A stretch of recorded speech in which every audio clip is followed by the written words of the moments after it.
In this video, I will be showing you how to add the Canva plugin in Chatgpt. Let's get started. Starting on the Chatgpt home interface, I look over at the left sidebar menu where my workspace options are listed. Right under the library section, I click directly on the plugins option to open up the plugin store. Once the plugins page loads, I see featured integrations like Gmail, Google Drive, Outlook Email, GitHub, SharePoint, and Slack near the top.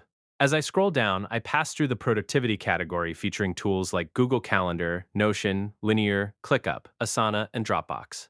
Continuing down into creativity, I locate the Canva plugin alongside tools like Product Design, Figma, Gamma, Adobe, and Descript. I click on the Canva tile to open its official plugin page.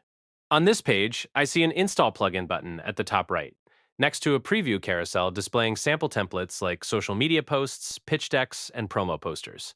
Below the preview cards, the page provides an overview of Canva's features in ChatGPT, explaining how to create and edit designs using natural language prompts, along with skills like brand checking, presentation creation, bulk generation, and design feedback. Next, I click Install Plugin. This redirects me to an external Canva authorization page asking to connect ChatGPT with my Canva account. The screen lists all permissions, including reading user profile data, design metadata, creating designs, reading folders, and managing templates. I scroll down to the bottom and click the purple Allow button. An authorization successful message appears before redirecting me back to ChatGPT. In the Plugins Manager, a green banner confirms that Canva is installed. I then click Try and Chat at the top right. This opens a new chat with the Canva plugin preloaded.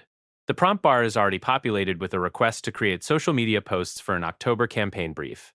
I click Send, and ChatGPT generates custom design concepts with visual previews, text layouts, and style ideas for October posts, Halloween promotions, and product highlights.